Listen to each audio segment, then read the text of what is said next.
Ni siku nyingine tena. Ninakusalimu tena kwa jina la Yesu Kristo wa Nazareti. Popote ulipo, kazini, nyumbani, wasafiri, na gari yako, natamani nizungumze na wewe tena asubuhi ya leo, siku ya leo, kwa habari ya upendo wa Mungu juu ya mwanadamu. Kitabu cha Yohana sura ya 3 mstari wa 16 nasema, kwa maana jinsi hii Mungu aliupenda ulimwengu hata akamtoa mwanawe pekee, ili afe kwa ajili ya ulimwengu mzima. Maana ya kufia ulimwengu ni kwamba iliupenda ulimwengu pasipo kuangalia makabila, haiba, desturi, mila, bali aliupenda ulimwengu kwa ujumla wake. Hakubagua, hakuteua taifa, makabila, namna fulani ya watu, bali aliupenda ulimwengu. Upendo wa Mungu wa namna hii, maana yake hakuangalia tabia ambazo tuko nazo awali, mazingira tuko nayo awali,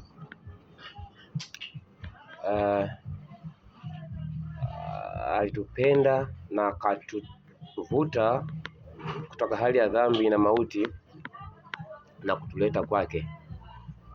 Kolosai 1:13 nasema alituhamisha kutoka nguvu za giza na kutuingiza katika ufalme wa pendo lake.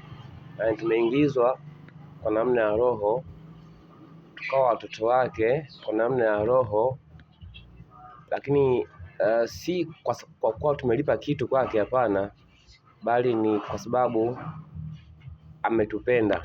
Anasema ametuchagua. Hatukumchagua yeye kwanza, bali yeye alituchagua na akatuingiza katika familia yake. Kwa mwana wa Mungu, ninayo furaha kukwambia kwamba hapo ulipo Mungu anakupenda vile ulivyo. Haangalii mazingira yako, haangalii tabia. Anachoangalia ni kwamba anakupenda hivyo ulivyo.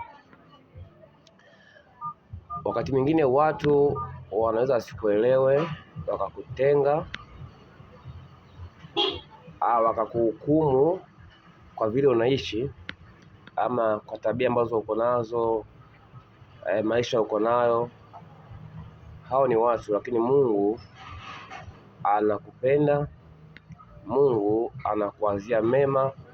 Sawa sana kitabu cha Yeremia sura ya 29:11 anasema, ninajua mawazo ninayowazia ninyi siku zote, si mawazo mabaya, ni mawazo ya amani, kuwapa tena tumaini siku zenu za mwisho.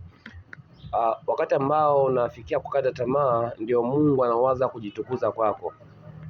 Wakati ambao maisha yamekuwa magumu, upati majibu, maswali magumu katika njia zako unatofanya, ndio Mungu anawaza sasa kukuletea tumaini wakati huo wa mwisho wa akili zako na fahamu zako.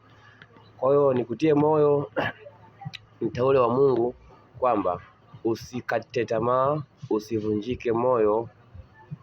Bado Mungu anakuhitaji, bado Mungu anakupenda, bado Mungu anakuwazia mema. Wazazi wanaweza kukuacha, familia itakuacha, lakini Mungu bado anakuwazia mema. Na endelea kusimama mahali ulipo na ukimtazama Mungu kwa kila hali yoyote. Ishi ukijua kwamba kuna Mungu akuonaye, Mungu akupendaye. Wakati ambapo watu hawaoni thamani yako, Mungu anaona thamani yako mbele zake. Barikiwa sana.